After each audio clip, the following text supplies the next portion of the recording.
Dear Papa Dudut, ako nga pala si Lizzie, isang sexy, maganda, proud online seller at kabit ng Cavite. Ako po ay 35 years old at alam kong maraming magagalit sa inyo dahil sinabi ko pang proud akong kabit. Nung una, kinakahiya ko rin naman po ito. Pero nang tumagal ay nagawa ko ng tanggapin. Maintindihan niyo ako kapag umabot na kayo sa dulo ng aking kwento. Sa ngayon ay gusto ko lang munang ibahagi sa inyo ang kwento namin ng kaibigan kong si Rica. Mas bata siya sa akin ng 5 taon at tulad ko ay isa rin siyang proud kabit ng Cavite.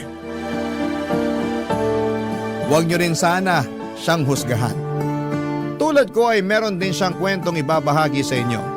Tuwing Martes ay palagi kaming nagkikita ni Rica sa bahay ko para mapag-usapan namin ang update sa pagiging kabit namin. Wala naman kaming ibang kakampi dahil sa pagiging kabit namin. Kaming dalawa na lang ang pwedeng magkampihan at magkaunawaan sa sitwasyon namin. Tuwing Martes ay malaya naming napag-uusapan ang lahat ng tungkol sa pagiging kabit namin. Hindi namin hinuhusgahan ang isa't isa. Andun kami para yakapin ang pagkatao namin. Andun kami para makinig at hindi manumbat kung bakit namin nagagawa mga bagay-bagay dahil sa pagmamahal. Parte ng aming Martes ang pag-inom ng gin pomelo.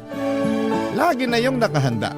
Dagdang pampalakas kasi yon sa loob sa amin para umamin sa mga nagagawa namin. Hindi naman kasi ganon kadaling aminin ang lahat, Papa Dudut. Kaya kailangan namin ng tulak ng gin pomelo. Ilang taon na namin ginagawa yon, ilang taon na rin kasi kaming kabit ng kaibigan ko.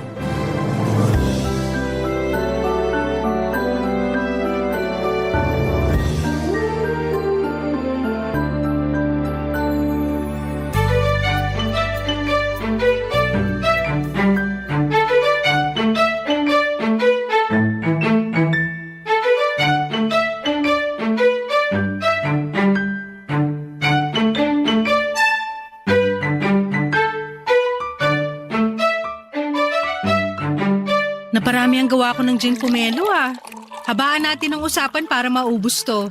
Mabuti na lang at day off natin bukas.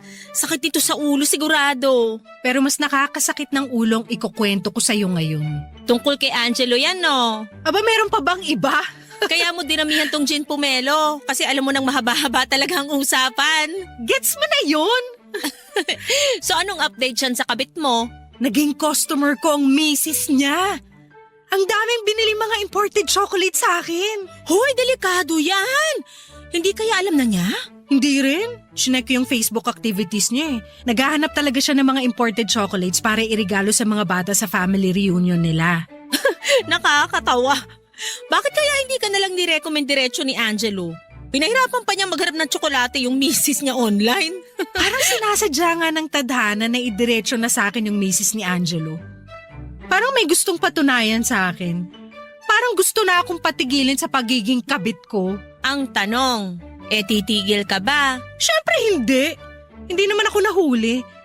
Pero alam mo na konsensya ako ng slight Teka, nasusobrahan ka na yata sa gin pomelo Tinatamahan ka na ng konsensya Loka?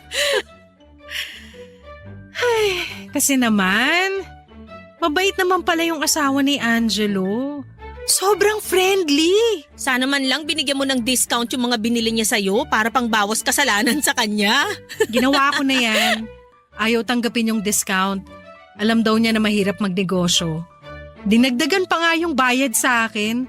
Naaliw daw siya sa akin Maaliw pa kaya siya kapag nalaman niyang ikaw ang kabit ng asawa niya?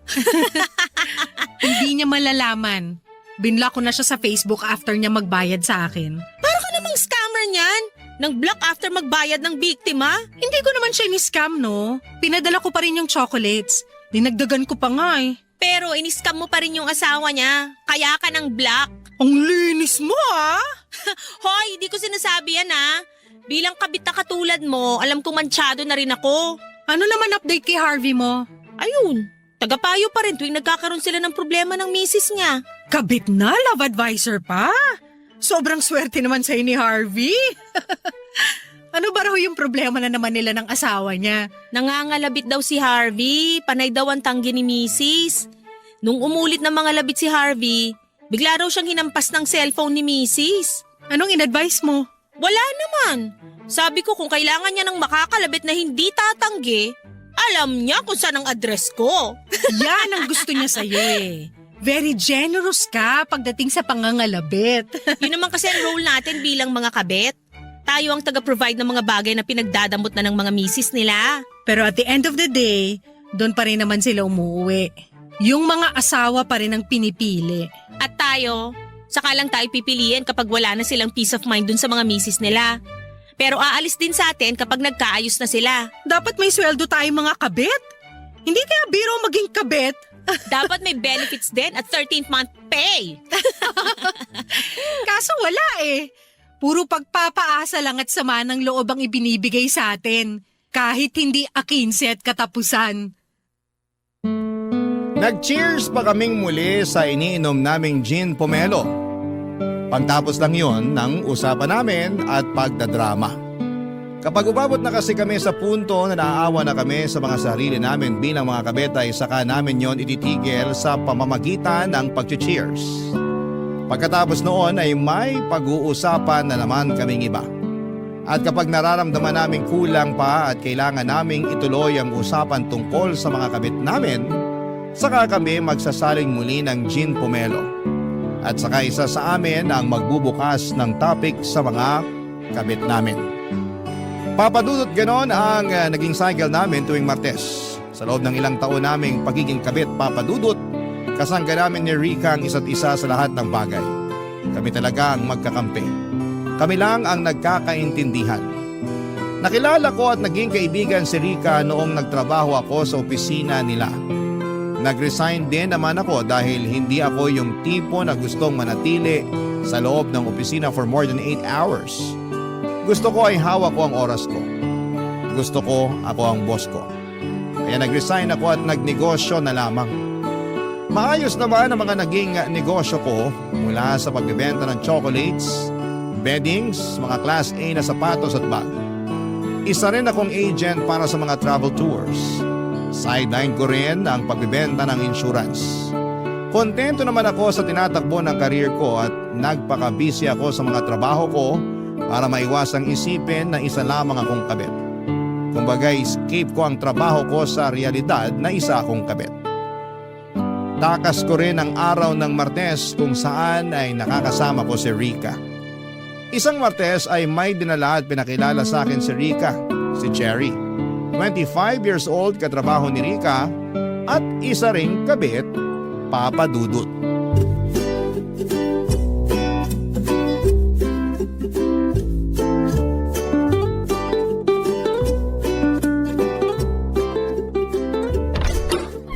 Lizzie! Oh! Ano? Ready na ba yung gin pomelo natin? Late ka ha? Kanina pa kita hinihintay. Tunaw na yung mga yelo para sa gin pomelo natin. Dumaan pa kasi kami nitong si Cherry sa pharmacy. May binili lang. Hi, Lizzie. Hi. Huwag ka nang mahiya kay Cherry. Kabit din yan. Kaya ako sinama rito. Patikimin na natin ng gin pomelo. Upo ka na ron sa sofa, Cherry, nang masimulan na nating maglasingan. Kabit ka rin? Iko-congratulate mo ba ako? Last week lang nalaman ni Cherry na kabit siya. Kaya ako nakumbinsi ni Rika na pumunta rito. Madadamayan niyo raw ako. Madadamayan at hindi huhusgahan. Umupo ka na dyan para makainom ka na ng gin pomelo. Busog ka, Cherry. Tabi ko sa'yo dyan sa sofa. Alam mo ba, pinakamasarap gumawa ng gin pomelo si Lizzie. Siya ang pangbato ng barangay nila sa paggawa ng gin pomelo. Matikman nga. Pag natikman mo ang gin pomelo ko, baka lalong lumakas ang loob mo na maging kabit. Hindi lang lalakas ang loob, baka ma-inspire pa lalo na maging kabit. Ang supportive pa naman namin sa mga katulad naming kabit. Diba, Lizzie? Welcome to the club, Cherry! Ay. Pwede na bang magkwento? Aba, matapang tong bagong recruit mo, Rika, ha? Hindi pa nakakainom ng gin pomelo, malakas na ang loob na magkwento. Kailangan ko kasi na masusumbungan. Magsumbong ka lang. Kaaway ng buong mundo mga kabet maliban sa aming dalawa ni Rika. Kakampi kami ng mga kabet. Tamang tao talaga ang mga nilapitan ko. Ikwento mo na, dali. Magsasalin lang ako ng gin pomelo. So ano bang kwento, Cherry? Akala ko siya na eh. Yan din ang linya namin dati. Typical na linya ng mga kabet na nabigla. Hindi ko naman alam na may asawa na pala siya. Gasgas na yung linyang yan. Ginamit na rin namin yan dati eh. Akala ko naman hindi niyo ako i-judge. Uy, hindi ka namin ginajudge ha. Nakaka-relate lang kami sa'yo. Kasi kung ano man ang sinasabi mo ngayon, nasabi na namin yan noon. So hindi na pala ako special, ganon? Hindi naman tayo magiging special kahit kailan.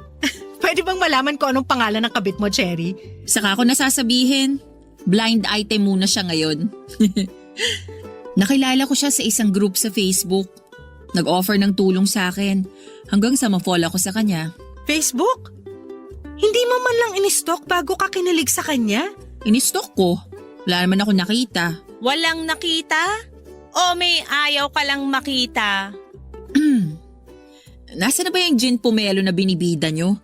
Kanina pa natutuyo yung lalamunan ko. Hindi nyo naman ako sinasalinan. Oh, shot na! Nagets na namin si Cherry kung iniba na kaagad niya ang usapan papunta sa gin pomelo. Ganon din naman kami ni Rika. Kapag mabigat na ang nakakatakot na ang susunod naming sasabihin, si gin pomelo na doon na kami babanat. Hinayaan lang namin si Cherry papadudot at hindi na muna kami nagpakwento sa kanya. Pero para gumaan ang pakiramdam niya at hindi niya lalong sisihin ang sarili niya, nagkwento na lamang kami ng ibang experiences namin sa mga unang buwan na naging kabit kami. Magagaan lang na kwento para mapatawa namin siya kahit papaano. Natapos na nga ang mga kwento namin ni Rika. Pero hindi na tinuloy ni Cherry ang sa kanya. Nagsabi na lamang siya na babawi na lamang sa susunod na Martes. Doon na nga siya naging desidido na mapasama sa grupo namin ni Rika. Nagkwento na lamang si Cherry tungkol sa kinalakhan niyang pamilya. Napapaligiran pala siya ng mga kabit. Naging kabit din ang kanyang nanay, kabit din ang kanyang kapatid. Doon na namin siya naintindihan. Dahil maski kami, lumaki rin kami sa pamilyang hindi ikinakaila ang pagiging kabit. Siguro yun na ang naging normal para sa amin, kaya nadala namin yun hanggang sa pagtanda. Hindi namin nakitaan yun ng mali dahil doon kami nasanay. Maliman sa paningin ng iba pero nag-i-exist ang ganong isyo sa mga pamilya. Sa pagpapatuloy ng aming kwento, malalaman nyo ang iba't ibang naging dahilan namin kung bakit namin naisipang maging kabit at ipagpatuloy yon kahit alam naming may mali. At sana sa paglalahad namin maunawaan nyo kami at hindi husgahan. Tara, gin pomelo pa. Barangay Love Stories. Barangay Love Stories. Sa pagdaan pa ng mga araw papadudot ay naging parte na ng aming Martes si Cherry. Kasama na namin siya sa gin pomelo sessions namin. Walang palya na ang pagpunta ni Cherry sa bahay ko para makipag-inuman at makinig sa kwentuhan namin ni Rika dahil sa mga kabit namin. Pero matipid pa rin siya sa mga detalye sa pagiging kabit niya. Ayaw pa rin niyang magkwento sa amin tungkol sa kabit niya. Hindi naman namin siya pinipilit. Alam ko ang pakiramdam niya. Noong nagsisimula rin ako sa pagiging kabit ko ay ayaw ko ring magtiwala sa iba.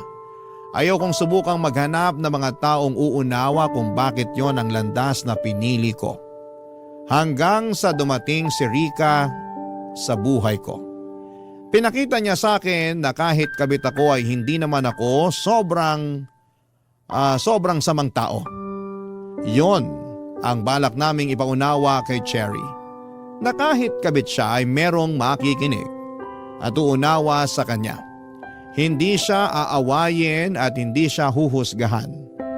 Papakinggan siya at ipaparamdam sa kanya na tao lamang siya para malito at magkamali. Pinaramdam namin sa kanya na kailangan lang niya ng mga tamang tao na makakaintindi nun. At andun kami ni Rica para gawin yon. Siguro may ilang Martes din ang lumipas bago tuluyang nagtiwala sa amin si Cherry at nagulat nga kami noong bigla na lamang nag-reveal si Cherry sa kwento ng pagiging kabit niya. Hindi namin alam kung napasobra sa gin pomelo o napasobra lang ang lungkot ng kanyang puso. Kahit ano pa yon, pasalamat na lang at nagtiwala na siya sa amin sa wakas, Papa Dudut.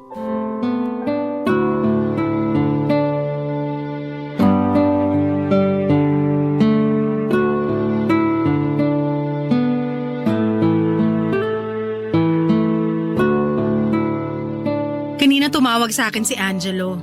Hindi ko sinagot. Wow! Pahabol ng ate mo? Ikaw na ba ang legal wife? Uy, kahit kabit ako dapat rin akong hinahabol, no? Baka hinahabol ng panghuhusga. Lizzie, lumalaban na sa asaran tong si Cherry, oh. Oo nga eh. Akala mo hindi kabit? Sino bang kakampi mo ha, Cherry? Kami mga kabit o yung mga legal?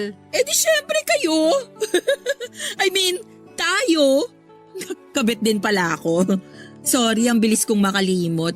Nasobrahan na naman yata ako sa gin pomelo. Sairin mo na kaya tong natitirang gin pomelo sa pitchel. Baka sakaling maitula ka na nito para magkwento. Huwag mong pilitin, Rica, kung hindi pa kaya. Ako na lang ang uubos ng natitirang gin pomelo. Marami pa akong ikukwento tungkol kay Angelo. Sige Rica, ibigay mo na lang kay Lizzie yung natitira. Di ko na kailangan yan para magkwento. Magkukwento ka na? Sa wakas! Anong pulutan ang gusto mo? Libre ko! Umaapaw na rin kasi itong nararamdaman ko. Parang makakaginhawa kapag nagkwento ko. Yan naman kasi yung sinasabi namin sa'yo dati pa. Ready na? Brian ang pangalan niya. At tama kayo nung sinabi niyo sa akin na hindi ko ginalingan ng pang-i-stalk sa kanya kung single ba o kung may asawa na siya. Sinadya ko yon kasi gusto ko na siya eh. Kaya bulag-bulagan ka, ganon. Kahit alam mo may posibilidad na may asawa na siya, hindi mo pa rin inalam. Pag naunahan ka na kasi ng kilig, tanga-tangahan ka na lang din talaga. Relate much. So kailan sinampal sa'yo ng tadhana na may asawa na pala yung Brian? Nung nagsimba ako at nakasabay ko sila sa misa. Buti ka pa nakakapasok ka sa simbahan. Kami ekis na. Parang ang dumi na kasi namin para pumasok doon. Pero eme lang. Huwag kang mag-alala. Huminto na rin ako nung nakasabay ko sila nun. Paano ba ang eksena? Katabi ko ang asawa niya sa simbahan. Hindi ko alam na siya na pala yun. Maganda ba? Parang santo yung muka. Walang-wala ako. Maganda ka rin naman ah. Pero hindi kasing ganda niya. Kaya ako nagtataka kung bakit nagawa pa ni Brian na lokohin yung asawa niya. Minsan kasi wala na lang sa itsura. Nasa performance na. Ang ibig kong sabihin, nasa galing na lang nating mga kabit kung paano alagaan ng pride o ego ng mga kinakabit nating lalaki. Yun naman ang gusto nila. Yung mararamdaman nilang lalaking-lalaki sila. Yung hindi laging pinupuna yung mali nila. Yung halos sambahin na sila, yun ang kailangan nila. Correct. Mukhang masustansya tong pomelo na hinalo mo sa gin, Lizzie, ah. Ang brainy na ng mga sagot mo. So paano na dumating sa eksena si Brian? Late dumating si Brian. Nagsimula na yung misa nung dumating siya tapos tumabi sa asawa niya. Doon kami nagkatinginan. Para siyang nakakita ng multo nung nakita niya akong katabi ng asawa niya. Anong reaksyon mo? Ganun din pero mas nonchalant lang ng konti kesa kay Brian. Ay, hindi ko makakalimutan nung nagsabi na kami ng peace be with you sa isa't isa. Halos hindi ko matignan ang asawa ni Brian. Ang ganda pa naman ang ngiti niya sa akin. Paano mo lulunukin yung peace be with you na inoffer sa'yo ng asawa niya? Eh ikaw yung nagbabadya na sumira sa kapayapaan nilang mag-asawa? Rika, kung payapaan ang pagsasama nilang mag-asawa, bakit pa gagawing kabit ni Brian tong si Cherry, di ba? Sa bagay. Ang pinakamasakit pa sa misa na yon, nang makita ko silang naghalikan. At hindi man lang ako nagawang sulyapan ni Brian para ipakitang nakokonsensya siya. Ay, hindi ko na pinatapos yung misa, umalis na ako agad. Last na pagsisimba ko na yon. Paiyak na noon si Cherry habang tinatapos ang kanyang kwento, Papa Dudut. Kaya naman nilihis na lamang namin ni Rica ang usapan at nagpuntang muli sa mga kabit namin. Nag-share kami ng mga nakakatawang moments na kasama namin sila. Kahit papaano ay gumaan naman ang pakiramdam ni Cherry sa mga narinig niya.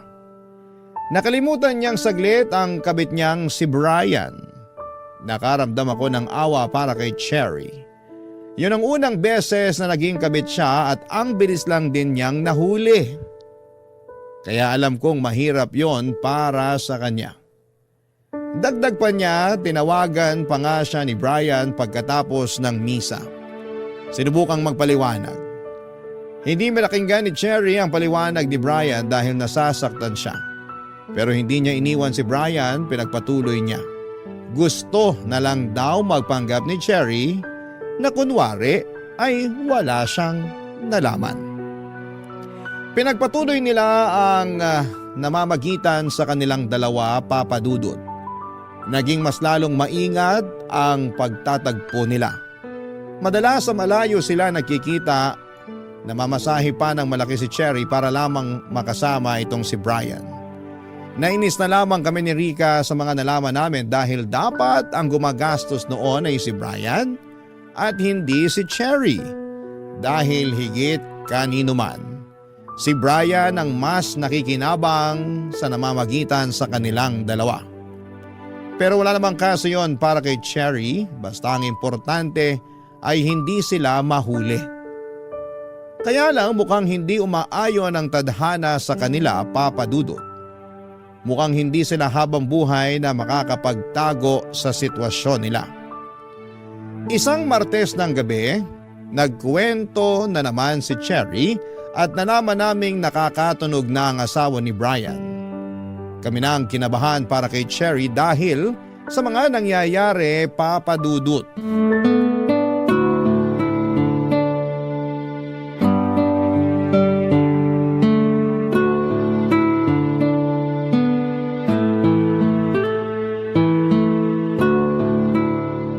Mugto ang mga mata, Cherry ah. Mukhang nagkatampuhan kayo ng Prince Charming mo ah. Shut na! Hindi kami nagkatampuhan. Pero malapit nang magkahulihan. Nakatunog na ba yung legal? Oo, Paano? Chika mo naman. kagabi ko pa to pinoproblema. Hindi ko alam ang gagawin ko. Mag-share ka sa amin para matulungan ka namin. Expert na kami sa pagiging kabit. Kung ano man na nangyari sa'yo, malamang na-experience na namin yan noon. Aksidenteng nag-like ng lumang post ko ang asawa ni Brian. Hindi nakalock yung Facebook mo? Hindi. Kailangan ba? Kapag kabit ka, mag-private ka ng Facebook at ibang social media accounts mo. Kung hindi ka nang i-stalk, malamang yung legal ang gumagawa nun. Huwag kang kampante. Pero kasi hindi ko pwedeng i-private ang Facebook ko. Kumikita rin ako sa pagpo-post ng reels eh. Okay lang sa'yo na mahuli ka ng legal wife kaysa bitawan mo yung pagpo-post ng Facebook Reels? Tama kami ni Rica, Cherry. Maging maingat ka. Marami ang nahuhuli dahil sa Facebook. Nagpo-post ka ba kung nasaan ka tuwing magkikita kay ni Brian? Kapag maganda lang yung lugar na pupuntahan namin, para nga may kita ako sa Facebook Reels. Mali ka ron. Yun! Marami ka pa talagang kailangan matutunan sa pagiging kabit. O anong gagawin ko? Una, pumayag ka nang i-private ang Facebook mo. May option para i-lock mo yung account mo. Yun lang ang pwede maging option mo ngayon. Yan ang option para sa ating mga ginagawa lang na option. Char! Sorry, nagawa ko pa talaga magbiro. Kabado ka na kasi, Cherry. Sino ba naman kasing hindi kakabahan? Ayoko magkabukingan. Maglaylo muna kayo ni Brian. Huwag muna kayo magkita. Pero sa malayo naman kami magkikita. Hindi kami mahahanap ng asawa niya. Kahit sa buwan nyo pabalak magkita, kapag ang legal nagduda, mahahanap pa rin niya kayo panigurado. Huwag nang matigas ang ulo, Cherry. Gets namin na hindi mo kayang kumawala kay Brian. Pero pag nagkahulihan, ikaw ang pinakadehado rito. Bakit ako? Dapat nga si Brian ang pinakamalintikan dito. Siya tong nanloloko ng asawa niya. Pero hindi yun nakikita ng mga tao. Para sa kanila, lalo na sa mga kapwa natin babae, tayong mga kabit ang pinakamali. Sa sobrang galit nila sa atin, wala na sila halos maiwang galit dun sa lalaking naglolo ko. Maaabswelto pa bigla. Ang masakit dyan, papatawarin pa yung lalaki ng legal wife. Tapos tayong mga kabit, habang buhay niyang isusumpa. Parehas lang kami ni Brian na mali. Pero ikaw lang ang iiwan sa ere sa pagkakamaling yun. Kung magkahulihan man, pwede pang patawarin ng asawa niya si Brian. Pero ikaw, wala na. At habang buhay ka ng mansyado sa pagiging kabit mo. Kahit anong gawin mong pagbabago, kabit ka pa rin. Kabit pa rin ang tingin ng lahat sa'yo. Hindi para sa mahinang sikmura ang pagiging kabit, Cherry. Kaya dapat asahan mo nang wala kang magiging kakampi. Maliban sa amin. Kaya makinig ka sa mga payo namin dahil kami lang ang makakatulong sa'yo. Kami lang ang kakampi mo. Tahimik na ninamnam ni Cherry ang huling sinabi ko, Papa Dudut. Alam niyang mapait at mahirap na lunukin ang mga bagay na yon, pero kailangan. Natahimik na kaming tatlo pagkatapos noon. Wala ni isa sa amin ang nagsasalita. Nilantakan na lang namin, Papa Dudut, ang pulutan at sinaid na ang gin pomelo sa pitsil. Maya-maya pa'y narinig naming tumatawag si Brian sa cellphone ni Cherry. Pero hindi yon sinagot ni Cherry at natuwa kami ng palihim na nakita namin si Rika. At least natuto na kahit papaano si Cherry. Hanggang sa biglang nagsalita si Cherry at sinabi niyang hindi muna siya magpapakita kay Brian. At pagkatapos noon ay nagpatulong siya sa amin kung paano ipaprivate ang kanyang Facebook account at ibang mga social media accounts. Gusto niyang i-block ang asawa ni Brian pero inutos naming wag niyang gawin yon dahil mas lalo lang makakatunog ang legal wife niya. Papadudot bigla ko naalala ang unang beses na naging kabit ako. Wala na akong kaalam-alam noon, magaling magtago ang naging kabit ko. Gumamit pa nga siya ng ibang pangalan para hindi ko siya mahuli. Pinangakuan ako ng kasal kaya masyado akong nabulag at hindi ko nakita na paraan lamang pala niya yon para hindi ako maghinala sa kanya. Hanggang isang araw ay nakita ko silang mag-asawa nagyayakapan. Nakita rin niya ako pero hindi niya ako pinansin. Hindi na siya nagparamdam pa sa akin pagkatapos noon. Lalo na noong humingi pa ako ng eksplanasyon sa kung bakit niya nagawa yon sa akin. Blinak na niya ako sa lahat ng social media accounts niya at masyado niya akong ginalit. Papadudot yon ang naging dahilan ko para makaramdam ng galit sa lahat ng mga lalaki. Nagtuloy-tuloy pa rin ako sa pagiging kabit. Hindi ko alam kung bakit ko nararamdaman na ma-attract sa ganong klase ng buhay. Bakit nga ba ako nakakatsyempo at nagkakagusto lagi sa mga lalaking nakatali na? Papadudot. Barangay Love Stories. Barangay Love Stories. Makalipas ang ilang araw at linggo ay hindi na muling nagkwento pa si Cherry sa amin tungkol kay Brian. Pakiramdam namin ay tuluyan na niyang iniwasan si Brian. Kami na lang ni Rika ang nagkukwento sa mga nangyayari sa amin ng mga kabit namin. Nakikinig na lamang si Cherry, Papadudot, at minsan ay naghahalo siya ng i-advise sa amin. Tama naman ang mga payo niya at mukhang natuto na siya sa mga nangyari sa kanila ni Brian. Mukhang siya pa nga itong naunang magbagong buhay kesa sa amin ni Rika.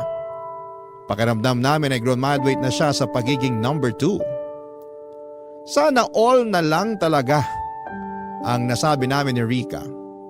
Pero masaya naman kami para sa bunso naming recruit.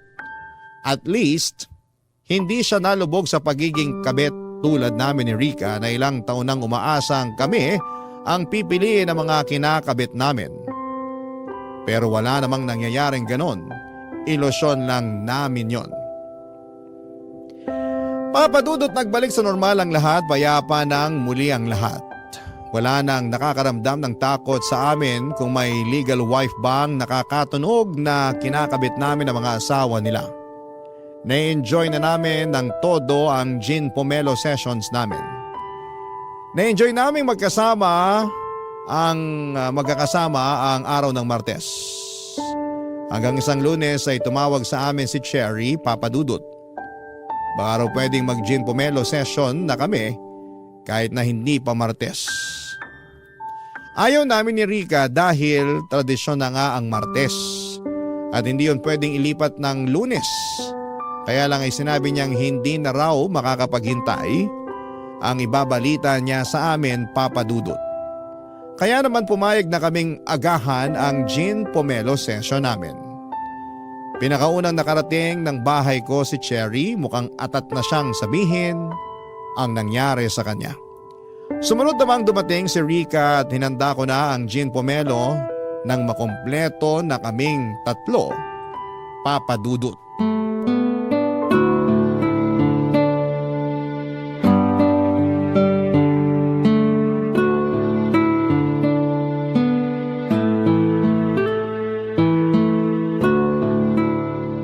Ano bang ibabalita mo, Cherry? At hindi mo na mahintay na magmartes? Isang tulog na lang oh. Gandahan mo yung ibabalita mo, ha? In-adjust namin yung gin pomelo session para sa'yo. Good news or bad news ba yan? Para alam ko kung dadagdagan ko ng gin yung inumin. Good news! Good news. Blooming ka eh. Ano muna ang skincare mo bago ka mag-splok ng balita mo? At kung na-order ba yan online para maihabol ko na sa mga ipapadeliver ko? Buntis ako! Ha?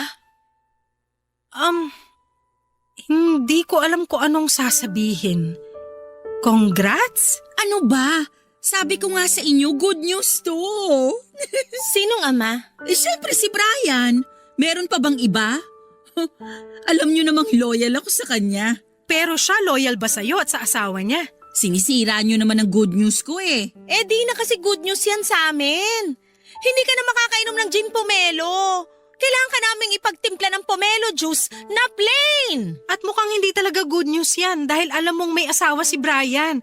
Bakit hindi ka nag-ingat? Sinadya kong magpabuntis kay Brian. Bakit mo naman ginawa yun? Alam mo mas mapapahama ka lang dyan sa ginawa mo. Pwede kang idemanda ng asawa ni Brian. Nandamay ka pa ng bata. Imbis na ikaw lang to nagtatago, pati yung walang kamuwang-muwang na nasa sinapupunan mo, madadamay pa. Sino bang nagsabi na itatago ko siya? Ilalantad mo yung pagbubuntis mo?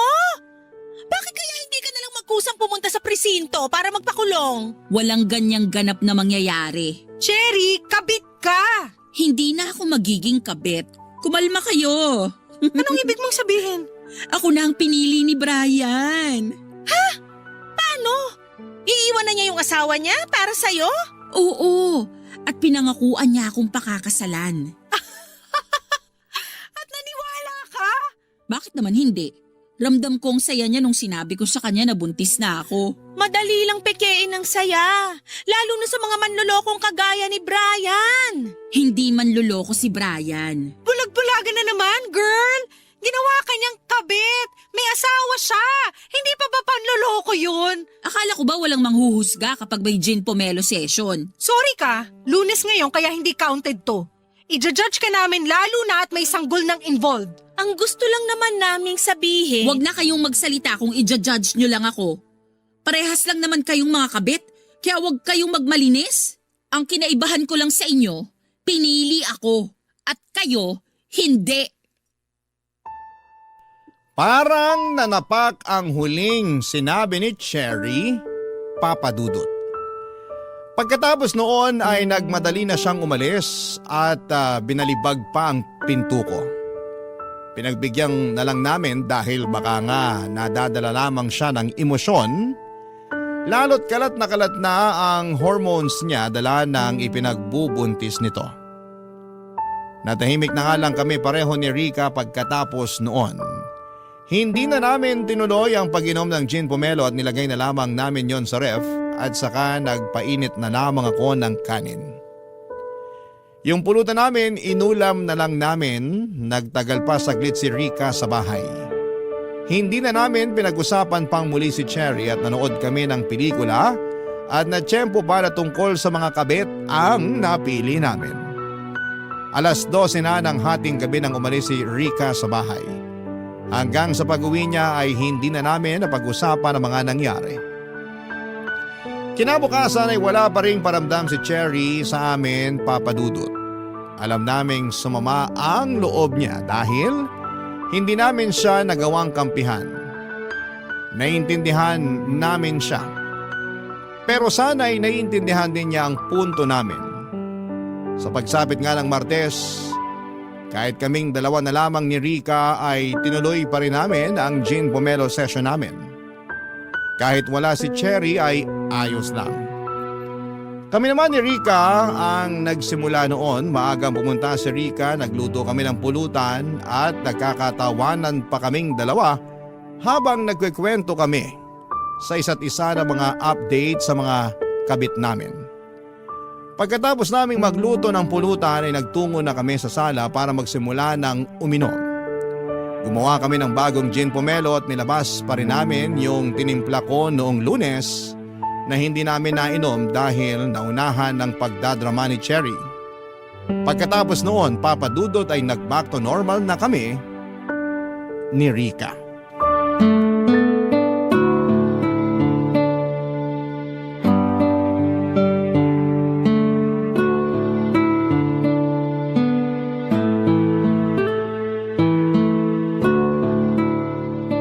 Ang dami nating uubusing gin pomelo.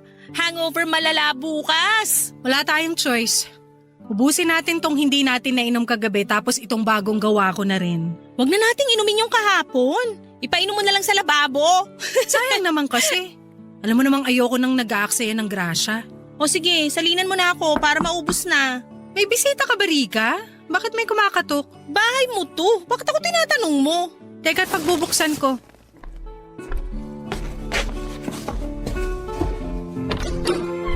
Cherry! Welcome pa ba ako rito? Oo naman! Halika, pumasok ka! Andito si Rica. Kakasimula lang namin. Cherry, ano ginagawa mo rito? Maupo ka para komportable kayo ng baby mo. Salamat, Rica. Alokin sana kita ng gin pomelo pero may karga ka na. Gusto mo ba ipagtimpla kita ng pomelo juice? May sobra pa ako sa kusina. Hindi na. Salamat na lang. May problema ba? Bakit parang ang lungkot mo? Tama kayo. Manluloko si Brian. Ay, gusto talaga kitang alokin ng gin pomelo. Ay! Mamulutan ka na lang, Cherry. Ano bang nangyari? Niready ko na yung mga gamit ko kagabi para makatakas na kami. Kasi yun naman ang usapan namin. Tapos nung tinawagan ko siya, di niya sinasagot. Hindi naman ako naghinala kasi gano'n naman lagi. Hindi naman niya agad nasasagot ang tawag ko kasi kasama niya ang misis niya. Kaya lang ano? tinawagan niya ako kaninang umaga. Sabi niya, tapusin na raw namin yung relasyon namin kasi nakukonsensya na siya sa asawa niya. Kapal talaga ng muka. Ang late makaramdam ng konsensya. Nagmakaawa ako sa kanya na kahit patago na lang ulit kami, basta wag niya lang akong iwan kasi hindi ko alam kung anong gagawin ko. Lalo't buntis ako ngayon. Anong sinabi niya? Ayaw niyang panindigan yung pinagbubuntis ko. Sabi niya, baka naman daw meron pa akong ibang kabit at gusto ko lang ipaako sa kanya. Linyahan ng mga lalaking takot sa responsibilidad. Hindi na nakakagulat. Ano na ang plano mo ngayon? Maghahabol ka pa ba? Kasi kung ako lang, ayoko na maghabol. Hinabol ko siya eh. Kaso tinakot niya ako. Sinabi niyang isusumbong daw niya ako sa asawa niya at sasabihing stalker niya ako. Ang kapal ng mukha talaga. Nagawa pang magdagdag ng kasalanan. Nakakagigil. May plano ka bang isumbong siya sa asawa niya o magsumbong sa mga pulis? Wala naman akong magiging laban. Tama naman kayo eh. Walang kakampi sa mga kabit na katulad ko. Kami! Kakampi mo kami! Kung ano man ang mapagdesisyonan mo, susuportahan at tutulungan ka namin. Sasamahan ka namin magsumbong sa asawa niya kung makakatulong yun para sa inyong mag-ina. Bahala na, hindi ka namin papabayaan. Salamat pero ayoko na. Hindi ko na lang sila lalapitan. Kawawa lang kami ng magiging anak ko kung masasangkot pa ako sa gulo. Kaya ko naman to. Kaya mo talaga. At tutulungan ka namin. Hindi mo kailangan ng lalaking walang kayang gawin kundi magloko. May karma rin sa kanya lalo't tinalikuran niyang pagiging ama niya. Magtitirik ako ng kandila bukas para mapaaga ang karma niyang lalaking yan. Lizzie, Rika, Ano yon? Anong kailangan mo? pwede niyo ba akong ikuha ng mangga at alamang? Natatakam kasi ako eh. Kami pa magbabalat para sa'yo. Niyakap namin si Cherry, Papa Dudut. At doon na nga siya napaiyak. Kahit kami ay nadamay na rin. Oo, at mali naman talaga ang maging isang kabit. Pero sa mga pagkakataong yon ay kami na lang ang nagkakaintindihan. Pwede nila kaming husgahan. Sanay na po kami. Pero hindi namin huhusgahan ang isa't isa. Hinayaan muna namin si Cherry na ilabas lahat ng sama ng loob niya. Pagkatapos noon ay naghanap na kami ng mangga para sa kanya.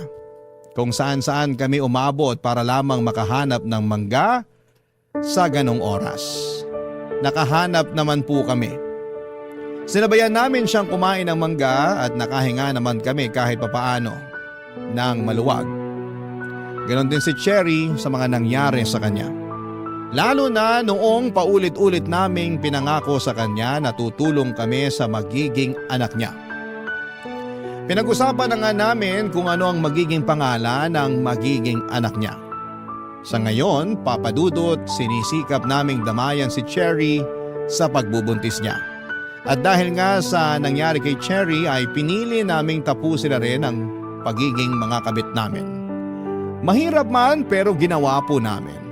Nakasanayan na naming maging number 2 pero gagawa kami ng paraan para makahanap kami ng lalaking gagawin kaming number 1. Hindi na kami papayag na itago na lamang. Hindi na kami papayag na pipiliin lang kapag may problema sila ng asawa nila. Kung wala mang pumili sa amin dahil sa aming nakaraan, hindi kami mag-aatubiling piliin ang aming mga sarili dahil yun naman ang dapat. Hanggat magkakasama kaming tatlo, hanggat May Martes at Jean Pomelo, makakayanan namin ang lahat. Maraming salamat po sa pagbasa ng aming kwento at sana'y may napulot po kayong aral at makatulong din kami para sa mga katulad namin. Muli maraming salamat po. Ako po ang inyong kapuso at kabarangay forever, Lizzie. Dear Papa Dudut, ako nga pala si Kim, 30 anyos at gusto ko lang ibahagi sa inyo ang kwento namin ng mga magulang ko. Parehong 60 years old na ang mga magulang ko, Papa Dudut. Ako lang ang naging anak nila, 40 years silang kasal at para sa iba yun na ang definisyon ng forever at panghabang buhay. Sa ganong edad nila at estado sa relasyon, alangan namang isipin pa nilang magkahiwalay at humanap ng iba. Pero nagkamali ako, Papa Dudut. Posible pala yun. Isang araw ay may nahuli ako. Nahuli ko ang nanay kong may kabit. Ang masaklap pa rito, kinabit niya ang ninong June ko. Hindi ito alam ni tatay, Papa Dudut. Ako ang unang nakaalam na niloloko niya si tatay. Kakaiba kasi, ang napansin ko kay nanay, ilang araw bago ko sila mahuli. Panay ang pagpapaganda niya na hindi naman niya normal na ginagawa. Galit nga siya sa makeup at kahit pabango ay nakakuriputan pa niyang bilhin. Pero isang araw ay kinaibigan niya ang makeup at pabango. Bukod pa doon ay naririnig ko rin siyang may kausap lagi sa cellphone. Pero ginagawa lamang ngayon tuwing umaalis si tatay at madalas ay sa banyo ngayon ginagawa. Minsan may nakapagsabi rin sa akin na nakita nila si nanay na may kasamang kumakain sa isang malayong fast food sa lugar namin. Hindi ako naniwala noong una pero noong minsang napatambay ako sa fast food na yon, doon ko nakumpirmang kabit nga niya si Ninong June. Nakita ko silang naglalambingan at panay ang tingin sa paligid sa takot na baka may makahuli sa kanila, Papa Dudut. Mabuti na lamang at magaling ako magtago. Hindi nila ako nakita at galit na galit ako noon habang naglalandian sila. Hindi ko mapigilang makaramdam ng awa kay tatay.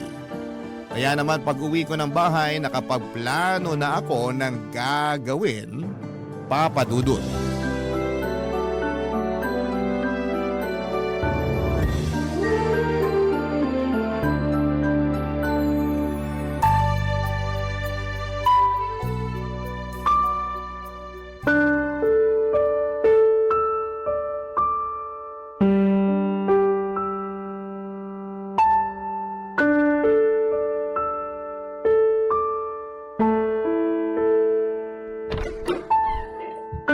Kim, nauna ka pa palang nakauwi rito sa bahay kesa sa akin. Dumating na ba ang tatay mo? Hindi pa. Kumain ka na ba? Hindi pa. Teka, ipagluluto muna kita para makakain ka na. Hindi ka ba kakain, Nay? Ay, hindi na. Kumain na ako kanina bago ako umuwi. Mukhang busog na busog kayo ah. Oo nga eh. Naparami yung lanta ko ng fries kanina. Mukha naman. Halata pa sa tiyan nyo. At sa ngiti nyo. Ganon ba yon? Nahahalata sa ngiti ang pagkabusog? Bago yun ah. Mukha naman kasing busog kayo. Busog kayo sa paglalandi. Ano? Saan ka ba talaga totoong nabusog, Nay? Sa fries o sa landi? Ano sinasabi mo riyan? Mabuti pa tulungan mo na lang ako sa kusina para makakain ka na. Hindi talaga sumagot. Ano naman ang isasagot ko? Hindi ko nga maintindihan ang tanong mo. Hindi maintindihan o gusto mo lang takasan? Bakit hindi mo na lang ako diretsahin, Kim? Napagod ako sa pag-commute pa uwi rito. Huwag mo akong simulan. Eh mapapagod ka talagang mag-commute.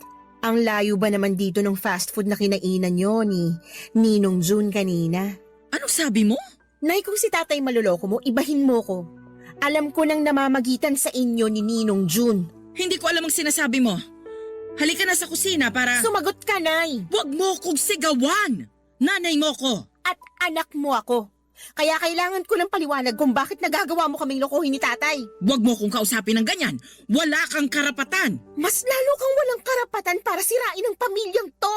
Ano bang gusto mong sabihin ko? Oh, nahuli mo na ako. Ano pang kailangan? Kung sumagot ka parang natapakan mo lang ang paa ko't pwede ko lang palampasin ah.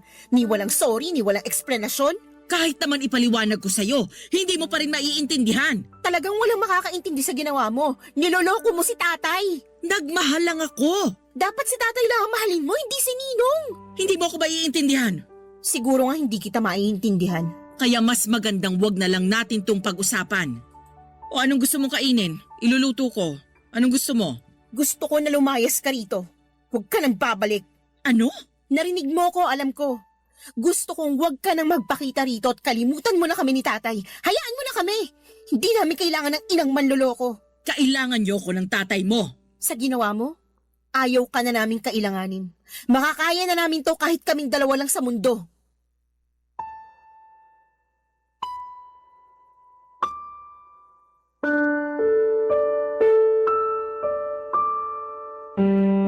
Papa Dudut, hindi makapaniwala si nanay sa mga sinabi ko. Akala niya ata ay nadadala lamang ako ng emosyon. Akala niya hindi seryoso ang pagpapalayas ko sa kanya. Nagtungo pa siya sa kusina para ipagluto ako at habang ginagawa niya yon, iniimpake ko na ang mga damit niya. Pagkatapos niyang magluto ay nilagay ko na sa harapan niya ang mga bag ng damit niya. Nagulat siya at doon niya na lamang seryoso ako, Papa Dudut. Ayaw niyang umalis, sinabi niyang bahay niya rin yon at nanay ko siya. Pero tinakot ko siya. Oras na hindi pa siya umalis ay sasabihin ko kay tatay ang panloloko niya. At tutulungan ko pa si tatay para idemanda siya. Doon na nga siya natakot, Papa Dudut. Doon siya pumayag na umalis bago siya tuluyang lumabas ng pintuan. Napag-usapan namin na papalabasin lang muna namin pansamantala na magbabakasyon si nanay sa probinsya. At bahala na akong gumawa ng dahilan kay tatay kapag napansin nitong hindi pa bumabalik si nanay. Pagkaalis ni nanay ay siya namang pagdating ni tatay. Napakasakit na makita ang nakangiting mukha ni tatay at walang kaalam-alam sa mga nangyayari. May dala pala itong fries na pasalubong para kay nanay dahil alam niyang paborito niya yon. Sabay na kaming kumain ng niluto ni nanay. Doon ko na rin sinabi kay tatay na nagbakasyon muna si nanay sa probinsya. Nagulat si tatay na hindi man lang nagpaalam si nanay sa kanya. Gumawa na lamang ko ng dahilan para magmukhang tama ang dahilan ni nanay sa biglang bakasyon. Makalipas nga ang ilang linggo, nag-alala si tatay dahil hindi pa rin nagpaparamdam kahit sa text si nanay. Hindi pa rin ako nakaisip ng dahilan para ipaliwanag kay tatay kung bakit hindi na babalik si nanay. Hindi ko talaga pwedeng sabihin kay tatay na niloko siya ni nanay dahil ayokong masaktan ng matindi si tatay. Lumabas lamang ako saglit ng bahay namin noon para makaiwas sa mga tanong ni tatay tungkol kay nanay. At pagbalik ko, laking gulat ko nang makita si nanay sa bahay at nagtatawanan pa sila ni tatay Papa Dudut.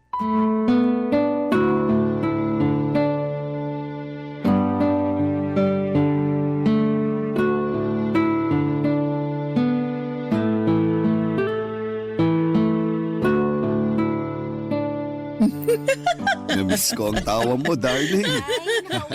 Mabuti at naisipan mo nang umuwi. Tay? Nay? Kim, andyan ka na pala. Sakto ang uwi mo. Kakarating lang kanina ng nanay mo. May pasalubong pa sa atin na fries at chicharon. Halika, sumabay ka sa amin na kumain ito. Hindi namin to mauubos. Anong ginagawa niyo rito, Nay? Umuwi na. Namiss ko ang tatay mo eh. At namiss din kita. Panay nga ang pangungulit ko rito kay Kim eh. Sabi ko, puntahan ka na namin sa probinsya para iuwi ka na rito. Kasi naman, hindi talaga ako sanay na wala ka. Lalo sa gabi, hindi ako makatulog kapag walang kumakamot ng likuran ko. Hindi mo pa sinasagot ang tanong ko, Nay. Bakit ka nandito? Bakit ka umuwi? Bakit naman ganyan ka makipag-usap sa nanay mo, Kim? Hindi ka ba masaya na umuwi na siya? Nay, sumagot ka bago ibang maisagot ko kay tatay. Ano bang nangyayari? Naguguluhan ako. Nay, sagot! Malungkot sa probinsya. Wala kayo ron ng tatay mo, hindi ako sanay. Hindi yan ang sagot na kailangan ko. Ano ka ba naman, Kim? Namiss tayo ng nanay mo. Ano pa bang sagot ang kailangan mo? Alam ni nanay kung anong sagot ang kailangan ko. Hindi ako sanay sa buhay probinsya. Alam nyo namang mag-ama yan. Walang mabilhan ng fries doon.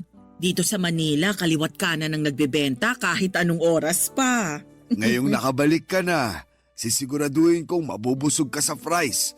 Kahit anong flavor, bibilin ko para sa'yo. Basta, gabi-gabi mong kakamutin ang likod ko, ha? Oo naman. Papahabain ko lalo tong kuko ko para masarap ang pagkamot. May relasyon sina nanay at ninong Juntay. Nahuli ko silang naglalandian sa isang fast food, nagsusubuan pa ng fries. Ano? Kim! Binibigyan kita ng tsansa para hindi malaman ni tatay ang totoo. Pero hindi ka sumunod sa usapan. Darling, totoo ba ang sinasabi ni Kim? Magpapaliwanag ako. Sige! Mabuting at maipaliwanag mo sa amin ni tatay kung paano mo kami nagawang lokohin. Darling, nadala lang ako ng emosyon. Nung naging busy ka sa trabaho mo, si June ang tumutulong sa akin. Sinasamahan niya ako palagi, lalo kapag wala kayo pareho ni Kim. Kasalanan namin? Hindi ko sinasabing kasalanan niyo. Ang sinasabi ko lang, nalungkot ako. Nalungkot ka? Bakit hindi ka lumapit sa akin para napasaya kita? Bakit sa kumpare ko pa? Mali ko yun, pero tapos na. Nung nahuli kami ni Kim, itinigil ko na yung namamagitan sa amin ni June. Kaya nga bumalik na ako dito matapos akong paalisin ni Kim. Kasi hindi ko pala kaya na wala kayo. Ikaw ang mahal ko, darling. Ikaw lang. Kung ano man yung nararamdaman ko para kay June, dala lang yun ng lungkot. Dala lang yun ng pag-iisa. Pero natauhan na ako.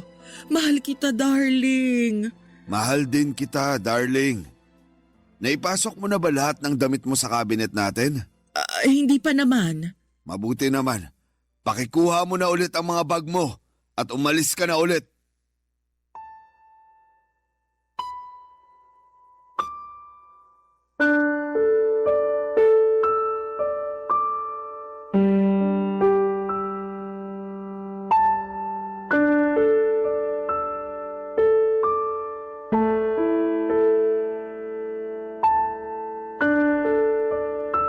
Papadudot na gulat kaming pareho ni nanay sa mga sinabi ni tatay. Akala ko ay mapapatawad ni tatay si nanay sa panloloko niya. Lalo na nung sinabi niyang mahal niya si nanay.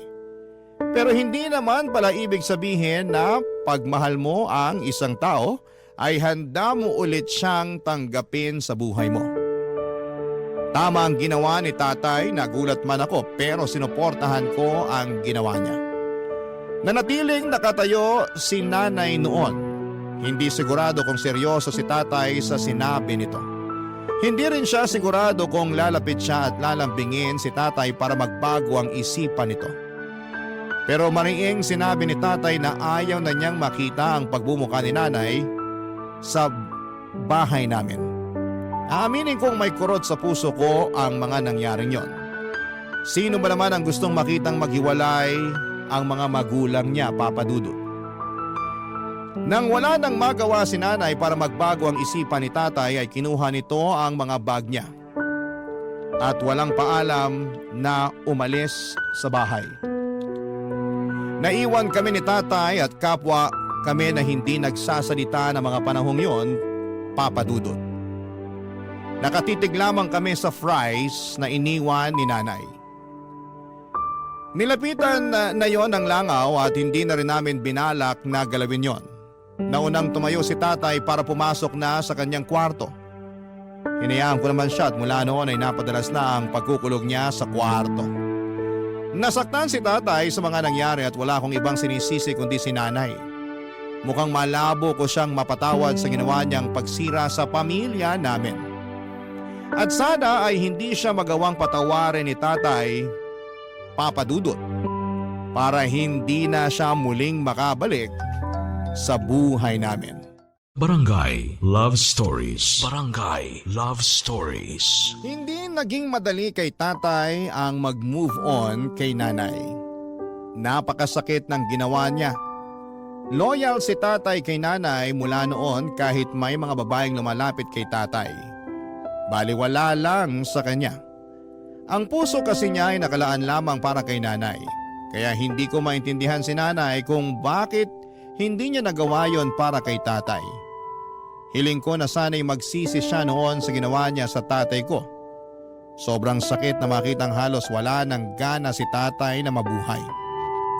Kung hindi ko pa siya pipiliting lumabas ng kwarto niya ay hindi pa niya yon gagawin. Maraming bagay ang napabayaan na ni tatay. Lalo na ang relasyon naming dalawa. Halos hindi rin niya ako kausapin noon at hindi naman niya ako sinisisi sa mga nangyari. Pero hindi niya alam kung papaano ako haharapin. Para raw kasi siyang napahiya sa panloloko ni nanay. Lalo't ako ang unang nakaalam. Masakit para sa kanya na ang unang makaalam ng panloloko ni nanay ay ako mismo na anak nila. Pilit kong pinapagaan ang loob ni tatay para hindi na niya sisihin ang kanyang sarili. Nagawa ko naman kahit papaano, Papa Dudut. Paunti-unti nakakalabas na ng kusa si tatay sa kwarto niya. Paunti-unti kahit minsan natitisod ay nagagawa pa niyang makamove on kay nanay. Kaya lang mas maraming beses siyang natitisod. Pero hindi ako mapapagod na alalayan siya sa laban niya. Sa laban namin, kakayanin namin yun ang pinangako ko sa kanya, Papa Dudut.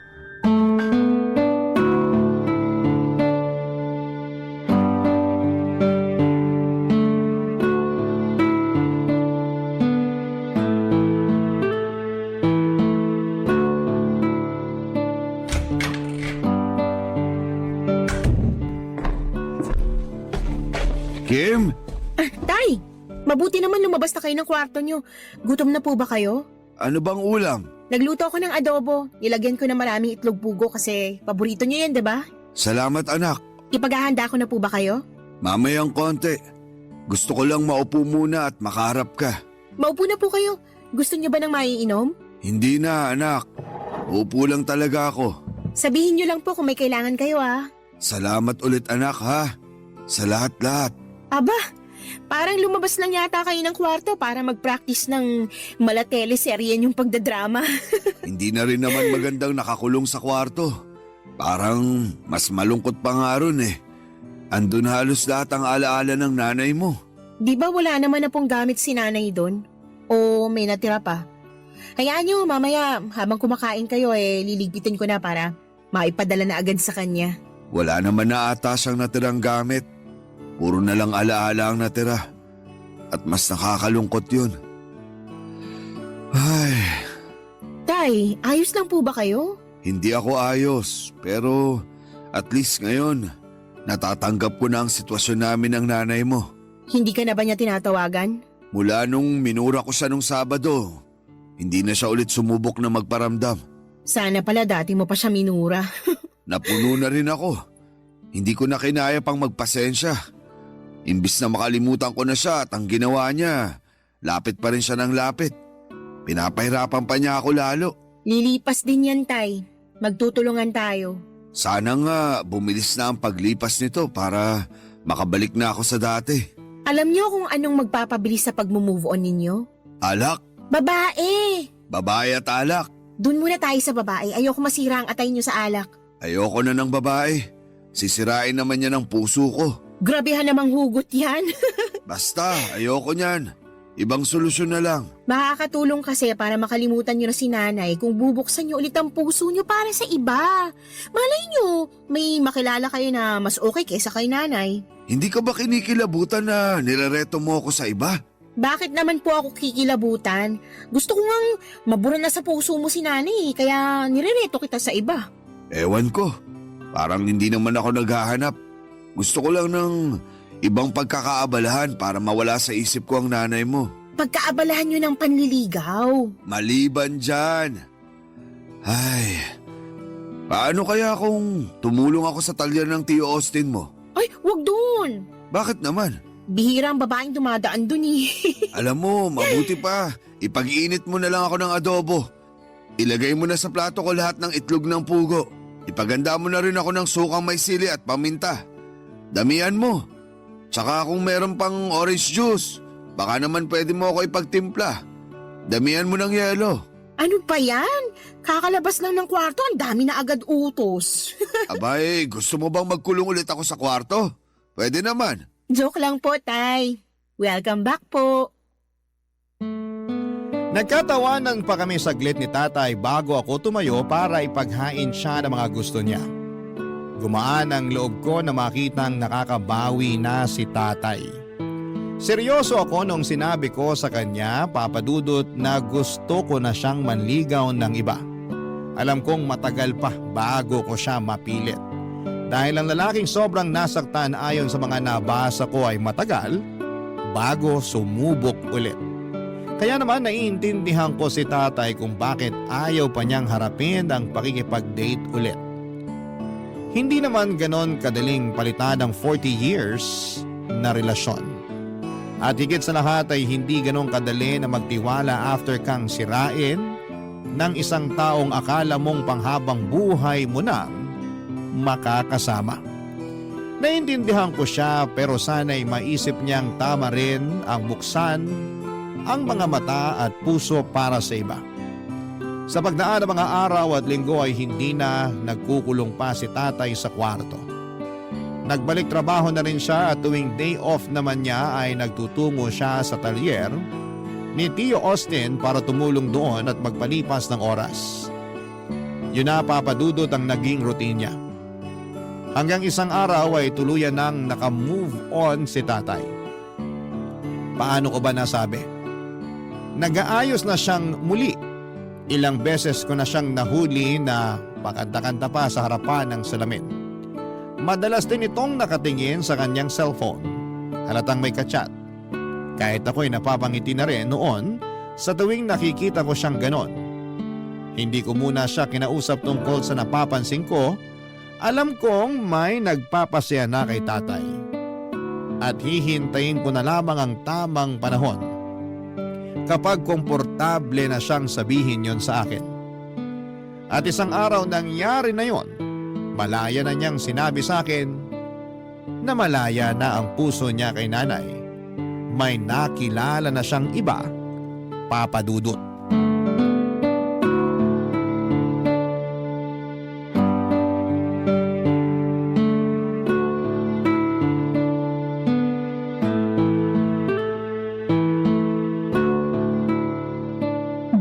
Bihis Saan ang audition mo, Tay? Huwag mo nang pansinin ang damit ko. Baka mausog. Paano namang mauusog ang damit mo? Kakabagin ba? Lawayan ko na lang pag ganon. Puro kabiro. Tingnan mo na nga lang kung bagay ang pantalon ko sa suot kong sapatos. Bagay naman. Hindi ka ba nagbibiro? Ayoko magmukhang tanga mamaya. Ano bang meron? Wala naman. Pupunta ka ba sa talyer ni Tio Austin? Sa ganitong forma ko, pupunta lang ako ng talyer niya. Saan ka nga pupunta kasi?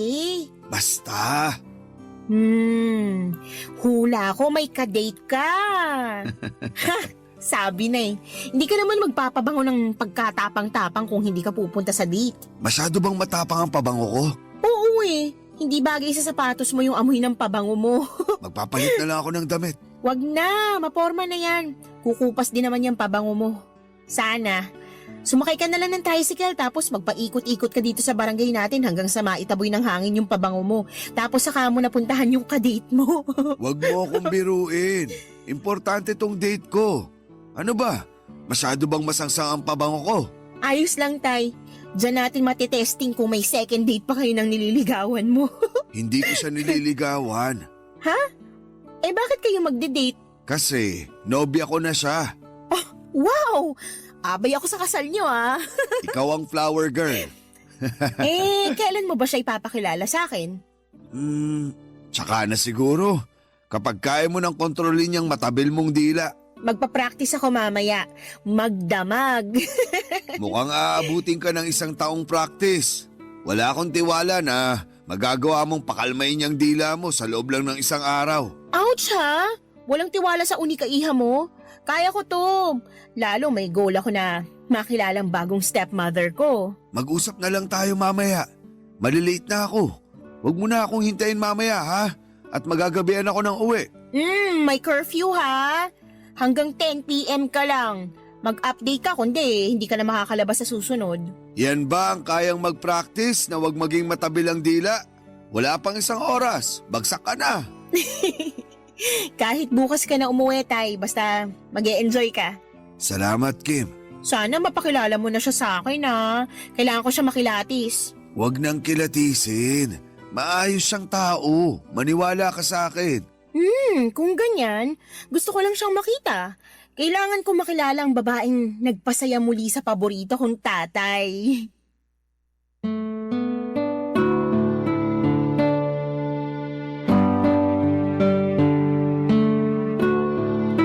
Papadudot nginitian ako ni tatay sa huling sinabi ko. Napansin kong parang naluluha pa siya pero nagawa niyang kontrolin. Sa huli ay natusan ko na rin siyang magpalit ng polo. Masyadong masangsang ang amoy ng pabango niya. Baka yun pa ang maging dahilan ng hiwalayan nila ng girlfriend niya. Hindi naman ako papayag. Hindi ko pa nga nakikilala nang makapagpalit na nga si tatay nagmadali na itong umalis. At nang makalabas siya ng bahay, agad ako nag-text sa kanya at binilinan siya tungkol sa mga babae. Baka sakaling makatulong lang para lalong ma-inlove sa kanya ang kanyang bagong karelasyon. Sinabi ko na lagi niyang purihin ang itsura ng girlfriend niya.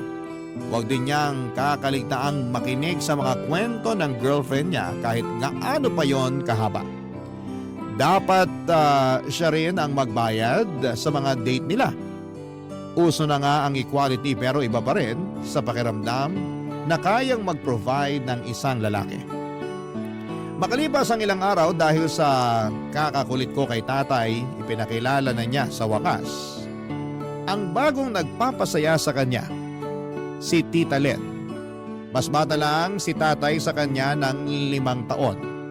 Mahiyain at mabait si Tita Len, malayo ang ugali nito kay nanay. Maayos naman siya sa amin at nakita kong nagpapasaya talaga si Tita Len sa buhay ni tatay. Doon ko na-realize na may kirot ng kaunti na makitang hindi na kami buong pamilya. Doon lang nag-sink in sa akin na nasa panibagong yugto na kami ng mga buhay namin, papadudot. Pero higit sa kirot, mas dama ko ang saya dahil sa wakas ay nakapag-move on na kaming pareho ni tatay kay nanay at sa mga ginawa nito sa amin. Yun ang simula namin at sana'y magtuloy-tuloy na sa tulong ni Tita Len. Barangay Love Stories. Barangay Love Stories. Nagtuloy-tuloy ang pagiging masiyahin ni tatay mula nang naging sila ni Tita Len. Hindi na nga ito halos sumuuwi noon ng bahay Papa Dudut. Mas madalas na itong nag-i-stay sa bahay ni Tita Len. Sabi naman kasi ni tatay mas malapit sa trabaho niya ang bahay ni Tita Len, kaya doon siya madalas. Hindi lang kasi namin na nag-i-enjoy niyang makasama ang bago niyang GF. Hindi ko na lang kinontra. Hinayaan ko na lamang siya at umuwi lamang siya noon para maglambing sa akin para malabhan ko ang mga damit niya. Wala namang problema yon sa akin. Malit na bagay lamang yon. Gusto ko lang talagang makitang masaya siya at nangyayari na nga. Parang kailan lang ay halos hindi siya mapalabas sa kwarto. Tapos isang araw ay lagi na lamang itong nasa labas ng bahay para kitain ang GF niya. Isang araw hinintay ko ang pagbabalik ni tatay. Gusto ko siyang kausapin tungkol sa bala kong setup namin. Nami-miss ko rin kasi siya na makasama. Halos isang beses na nga lang sa isang linggo kung umuwi siya at para pa yon sa paghahatid niya ng labada. Muli ay wala akong reklamo sa mga labada niya, masaya ako para sa kanya. Kaya lang ay gusto ko silang makasamang dalawa ni Tita Len sa bahay palagi. Kaya gusto ko na ayain na niya si Tita Len na tumira sa bahay namin para naman may panahon pa ako para makilala ang GF ni tatay. Sa text ko lang kasi madalas nakakausap si Tita Len at parang nabibitin ako doon. Gusto kong makilala pa siya at para mas makilala siya, gusto ko na siyang makasama sa iisang bubong kasama si tatay Papa Dudut.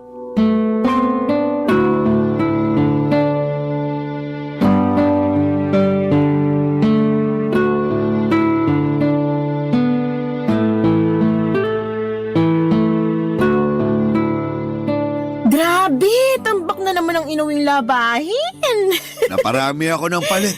Nag-out of town kasi kami ni Tita Len mo. Eh di sana all. Magnobyo ka na rin kasi. Para hindi ka sana all ng sana all dyan. Sana all lang ako ng sana all pero sa totoo lang, wala naman talaga akong pakialam. Ayaw mo lang magkaroon ng nobyo. Ay nako, kaya ako nagsana all kasi gusto ko sumama rin sa inyo ni Tita Len sa mga pa-out of town ninyo. Eh bakit ka sasama? Istorbo ka pa sa lambingan naming dalawa. Eh kung ayaw nyo ako isama sa out of town nyo, dito na lang kayo tumira sa bahay. Ang ayos naman ng segue mo, anak. Ang tagal ko na kasing gustong sabihin sa inyo to, Tay. Kaya lang, hindi ko naman kayo matsyempohan. Lagi kayong wala dito sa bahay. Pasensya ka na talaga kung paminsan-minsan na lang ang uwi ko rito. Ang Tita Len mo kasi, gusto lagi akong kasama. At gusto ko rin sana kayong makasama. Kaya sana, kung pwede, para ayos ang lahat, magsama-sama na lang tayo dito sa bahay. Parang alanganin, anak. Oh, bakit naman alanganin, Tay? Saan mo ba gustong tumira? Sa bahay ni Tita Len? Ayaw mo na ba rito sa bahay natin? Ang ibig kong sabihin, parang alanganin pa ako na magsama kaming dalawa sa iisang bubong. Ah, bakit naman alanganin? Eh halos araw-araw na nga kayong magkasama. Hindi pa ba masasabing nagli-live-in na kayo? Ayoko lang sigurong matawag na ganun. Tsaka nagsisimula pa lang naman kaming dalawa. Normal lang naman siguro yung halos araw-araw ako ron. Pag naglaon, baka manawa rin ako at umuwi na rito palagi. Tay, 60 years old ka na, hindi na kayo mga teenager. Walang masama kung magsasama na kayo. Mas advisable pa nga eh. Ewan ko, tsaka na natin pag-usapan. Hindi ako komportable. Parang alam ko na kung bakit. Ano na naman ba ang ibibintang mo? Dahil ba kay nanay? Bakit naman naisingit mo pa ang nanay mo sa usapan? Baka lang kasi kaya ka naiilang na dalhin dito si Tita Len dahil minsan naging bahay to ni nanay. Baka. Pero Tay, 1 taon na rin namang wala si nanay dito. Naitaboy na siguro natin lahat ng mga alaala niya rito, no? Wala nang bahid si nanay dito. Kaya iuwi mo na si Tita Len. May blessing kayo sa akin. Susubukan ko siyang kausapin. Pero hindi ako makakapangako. Kasi parang alanganin talaga eh. O sige, hindi ko na kayo pipilitin. Salamat anak. Pero kung pwede kayong konsensyahin, Len. Ano na naman yan? Lagi na lang kasi ako naiiwang mag-isa rito eh. Wala na nga akong nanay, wala pa akong tatay. At natuloy na nga ang pangungonsensya. Napakagaling. Kasi naman lagi na lang ako mag-isa rito. Sa una lang pala masaya. Habang tumatagal, nakakatakot na. Hayaan mo, dadalasan ko na ang pag-uwi ko rito. At sana kasama mo na si Tita Len noon. Maaasahan ko ba yun, Tay? Hindi mo talaga ako titigilan hanggat hindi ako pumapayag, no? Hindi talaga. Ay, ayusin mo ang paglalaba mo ng damit ko. Pag-iisipan ko ang paglilibin namin ng nobya ko. Dapat pumayag ka na, ha? Kasi kung hindi, pagsasamahin ko mga puti mo sa dekolor. Bago pa man natapos ang paglalaba ko ay napilit ko na si tatay na pumayag na doon na sila tumira sa bahay. Wala kasing saya sa pakiramdam. May makakasama na akong muli, Papa Dudut. At higit sa lahat ay pakiramdam ko sa tulong ni Tita Len ay madadagdagan ng saya sa bahay namin. Sa presensya niya, feeling ko ay parang kumpleto na muli ang pamilya ko. Basta pumayag lamang sila. Nakita ni tatay kung gaano ako kasaya noon. Kaya hindi na niya binawi ang sinabi niya. Kinulit ko pa nga siya para tawagan si Tita Len. Tinawagan naman ni tatay at sinabi ang plano naming dalawa. Ginanahan tuloy akong tapusin ang maagang labada ko para mapag-usapan na namin ni tatay ang plano sa paglipat ni Tita Len sa bahay. After ko maglaba ay nilista ko na kaagad lahat ng kailangan sa paglipat ng GF ni tatay sa bahay namin. Hindi ko sinayang ang oras. Inayos ko kaagad ang bahay para hindi naman nakakahiya kay Tita Len kapag dumating siya. Umalis ulit si tatay para kausapin na raw ang nobya niyang ililive-in niya. Nagkatuksuhan pa kaming dalawa bago siya umalis. Ilang araw na hindi umuwi si tatay dahil marahil inaasikaso nila ni Tita Len ang mga gamit niya sa paglilipat. Kinuha kong pagkakataon yon para makapag-ayos na ng buong bahay. Inuna kong iayos ang kwarto ni tatay. Sinigurado kong walang kahit ni isang naiwang gamit doon si nanay. Gusto ko siyempreng maging komportable si Tita Len. Mabilis lamang ako natapos. Nakahinga ako ng maluwag nang mabura ko na ng tuluyan ang lahat ng alaala ni nanay sa bahay. Pagkatapos noon ay tumawag si tatay para sabihing pauwi na siya. Makalipas nga ang 2 oras ay kumatok na si tatay sa pinto, Papa Dudut.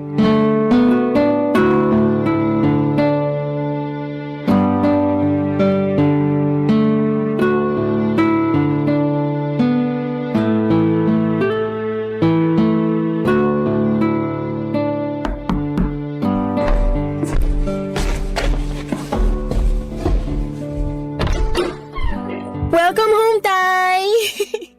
Asa nang yung pinakamamahal na nobya, ha? Magkaiba kami ng sinakyang taxi. Hindi kasi nagkasya yung mga gamit niya sa isang taxi. Magkasunod lang kami halos. Pakitulungan mo naman ako rito sa ibang gamit. Sige po, pumasok na po kayo. Ang linis ng bahay ah. Siyempre! Hindi naman pwedeng marumi ang madadat na ni Tita Len, nakakahiya. Tsaka pati kwarto nyo, nilinis ko na rin. Hindi mo na sana pinakialaman yun. Kaya ko namang linisin yun. Sinipag ako eh. Tsaka para masiguro ko na rin na walang kahit isang gamit ni nanay na naiwan doon. Wala na ba? Bukod sa 2 bra at isang sando, wala naman na. Huwag ka mag-alala, tinapon ko na rin yung mga yon. Walang madadatnan si Tita Len dun sa kwarto mo maliban sa mga gamit mo. Andiyan na si Tita Len! Hello, Tita Len! Nay? Anong ginagawa mo rito? Kumusta anak? Umalis na kayo. Anak, mag-usap tayo. Wala tayong dapat pag-usapan, Nay. Tapos na kayo sa buhay namin. Tsaka, parating ng girlfriend ni tatay. Kaya please, umalis na kayo para hindi na kayo magkaabutang 2. Kim, Anak, kailangan nating mag-usap. Tay, pinapaalis ko lang si nanay bago siya maabutan ni Tita Len dito. Hindi mo kailangang paalisin ang nanay mo dahil walang Tita Len na darating. Anong ibig niyo sabihin? Papasukin mo na muna ang nanay mo. Hindi pwede! Kahit hindi pa dumating ngayon si Tita Len, hindi pa rin pwedeng pumasok si nanay dito. Anak, Makinig ka naman. Hindi, Tay. Hindi pwedeng susulpot lang ulit dito si nanay para guluhin tayo. Hindi siya basta-bastang sumulpot, anak. Anong ibig niyo sabihin? Nagkabalikan na kami ng tatay mo. Yun ang ibig niyang sabihin. Tay? Ay, tama ang sinabi ng nanay mo, anak. Hindi ko maintindihan. Paano si Tita Len? Alam niya ba to? Alam niya dahil kasabwat namin siya. Mas lalo niyong pinagulong usapan eh. Hindi ko kayo maintindihan. Anak, alam ko ayaw mong makinig sa akin. Talaga? Pero kailangan. Nagkaayos na kami ng tatay mo. Ilang buwan na ang nakakaraan. At niloko niyo si Tita Len? Hindi namin siya niloko. Kasabwat namin siya. So, ako lang palang naloko. Hindi ka namin niloko, anak. Ano tawag niyo rito? Hindi lang kasi talaga namin kayang sabihin sa'yo na nagkabalikan na kami noon pa ng nanay mo. Ramdam ko pa kasi ang galit mo sa kanya noon. At mas lumala pa ang galit ko ngayon dahil sa ginawa niyo. Hindi namin sinasadyang galitin ka at saktan ka, anak. Kaya lang, nagmamahalan talaga kami ng tatay mo. Kaya habang alam namin na hindi ka pa handa sa akin, nakipag-usap ako sa kaibigan kong si Len na kung pwede magpanggap muna siyang karelasyon ng tatay mo. Habang hindi pa kami nakakaisip ng paraan para mapaamo ka. At saan niyo nakuha ang idea na mapapaamo niyo ako sa pagpapanggap at pagsisinungaling niyo? Nag-iisip ba talaga kayo? Patawarin mo kami, anak. Pero sa ayaw at sa gusto mo, magsasama ulit kami rito ng nanay mo. Hindi na kami magkakahiwalay. Kahit ano pang sabihin mo. Patawarin mo na lang kami para matapos na to. Darling, pumasok ka na.